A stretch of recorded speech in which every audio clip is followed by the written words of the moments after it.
आज हम लोग श्रीमद् भगवद गीता के तृतीय अध्याय के 9वें श्लोक से प्रारंभ करेंगे। पिछले वीडियोस में हमने 8वें श्लोक तक खत्म कर लिया था, जिसमें हम देख रहे थे कि भगवान बता रहे हैं कि अपना नियत कर्म करो, क्योंकि कर्म न करने की अपेक्षा वही श्रेष्ठ है। कर्म के बिना शरीर निर्वाह नहीं हो सकता। जिसके पश्चात ओम श्री परमात्मने नमः अथ तृतीयोऽध्यायः श्रीभगवानुवाच यज्ञार्थात् कर्मणो अन्यत्र लोकोऽयं कर्मबन्धनः तदर्थं कर्म कौन्तेय मुक्तसंगः समाचर। श्री विष्णु के लिए यज्ञ रूप में कर्म करना चाहिए, अन्यथा कर्म के द्वारा इस भौतिक जगत में बंधन उत्पन्न होता है। अतः हे कुंती पुत्र, उनकी प्रसन्नता के लिए अपने नियत कर्म करो। इस तरह तुम बंधन से सदा मुक्त रहोगे। क्योंकि मनुष्य को शरीर निर्वाह के लिए भी कर्म करना होता है, इसलिए विशिष्ट सामाजिक स्थिति और गुणों को ध्यान में रखते हुए नियत कर्म इस तरह बनाए गए हैं कि उससे उद्देश्य की पूर्ति हो सके। यज्ञ का अर्थ है भगवान विष्णु, और यज्ञ भगवान विष्णु को प्रसन्न करने के लिए है। वेदों का आदेश है यज्ञो वही विष्णु।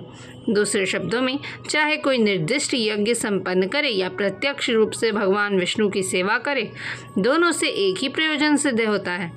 अतः जैसा कि इस श्लोक में संस्तुत किया गया है, कृष्ण भावनामृत यज्ञ ही है। वर्णाश्रम धर्म का भी उद्देश्य भगवान विष्णु की प्रसन्न करना है।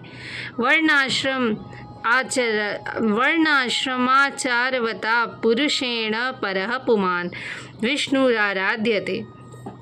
इस लाइन को विष्णु पुराण से लिया गया है। इसलिए भगवान विष्णु की प्रसन्नता के लिए कर्म करना चाहिए।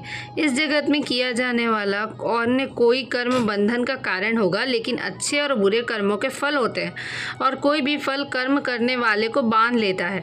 इसलिए कृष्ण की प्रसन्नता के लिए कृष्ण भावना भावित होना होगा, और जब कोई ऐसा कर्म करता है तो वह मुक्त दशा को प्राप्त रहता है। यही महान कर्म कौशल है, और प्रारंभ में इस विधि में अत्यंत कुशल मार्गदर्शन की आवश्यकता होती है। इसलिए भगवत भक्त के निर्देशन में या साक्षात भगवान कृष्ण के प्रत्यक्ष आदेश के अंतर्गत, जिनके अधीन अर्जुन को कर्म करने का अवसर मिला था, मनुष्य को परिश्रम पूर्वक कर्म करना चाहिए। इंद्रिय तृप्ति के लिए कुछ भी नहीं किया जाना चाहिए, अपितु हर कार्य कृष्ण की प्रसन्नता के लिए होना चाहिए। इस विधि से न केवल कर्म के बंधन से बचा जा सकता है, अपितु इससे मनुष्य को क्रमशः भगवान की वह प्रेमा भक्ति प्राप्त हो सकेगी जो भगवत धाम को ले जाने वाली है। जिसके पश्चात सह यज्ञः प्रजा सृष्ट्वा पुरोवाच प्रजापतिः अनेन प्रसविष्यध्वम् एष वो अस्त्विष्टकामधुक्। सृष्टि के प्रारंभ में समस्त प्राणियों के स्वामी प्रजापति ने विष्णु के लिए यज्ञ सहित मनुष्यों तथा देवताओं के संततियों को रचा और उनसे कहा, तुम इस यज्ञ से सुखी रहो, क्योंकि इसके करने से तुम्हें सुखपूर्वक रहने तथा मुक्ति प्राप्त करने के लिए समस्त वांछित वस्तुएं प्राप्त हो सकेंगी। प्राणियों के स्वामी विष्णु द्वारा भौतिक सृष्टि की रचना बद्ध जीवों के लिए भगवत धाम वापस जाने का एक सुअवसर है। इस सृष्टि के सारे जीव प्रकृति द्वारा बद्ध हैं, क्योंकि उन्होंने श्री भगवान विष्णु या कृष्ण के साथ अपने संबंध को भुला दिया।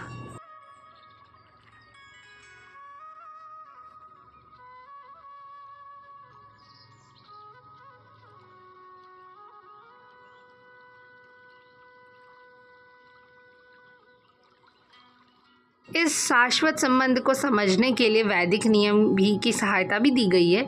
जैसा भगवद गीता में कहा गया है, वेदैश्च सर्वैरहमेव वेद्यः।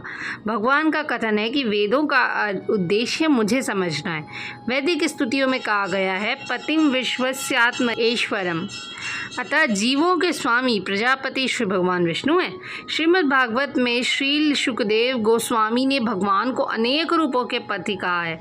श्रियः पतिर्यज्ञपति प्रजापति दयाम पतिर्लोकपति धरापति पतिर्गतिशान धकवृष्णि सात्वताम प्रसीदताम में भगवान सताम पति। प्रजापति तो भगवान विष्णु हैं और वे समस्त प्राणियों के, समस्त लोकों के तथा सुंदरता के स्वामी पति हैं और हर एक के त्राता है। भगवान ने इस भौतिक जगत को इसलिए रचा कि बद्ध जीव ये सीख सके कि वे विष्णु को प्रसन्न करने के लिए किस प्रकार यज्ञ करें जिससे वे इस जगत का चिंता रहित होकर सुखपूर्वक रह सकें तथा इस भौतिक देह का अंत होने पर भगवत धाम को जा सकें। बद्ध जीव के लिए ही ये सारा कार्यक्रम है। यज्ञ करने से बद्ध जीव क्रमशः कृष्ण भावना भावित होते हैं और सभी प्रकार के देवतुल्य बनते जाते हैं।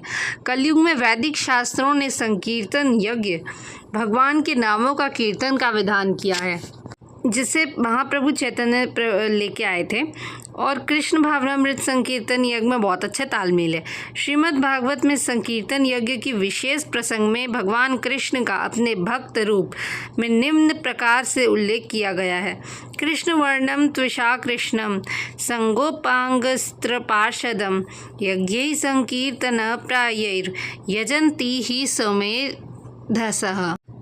इस कलयुग में जो लोग पर्याप्त बुद्धिमान हैं वे भगवान की उनके पार्षदों सहित संकीर्तन यज्ञ द्वारा पूजा करेंगे। वेदों में ऐसे और भी बहुत तरीके हैं लेकिन वो इस कलयुग में ज़रूरी नहीं, हम लोग कर नहीं पाएंगे। इसलिए संकीर्तन यज्ञ जो है वो काफ़ी सुगम है और हर रूप से अलौकिक भी है, जैसा कि भगवद गीता में स्तुति भी हुई है। धन्यवाद। आज के लिए बस इतना ही। हम लोग आगे के श्लोक अगले वीडियोज़ में करेंगे। तब तक के लिए जय श्री राधे कृष्ण।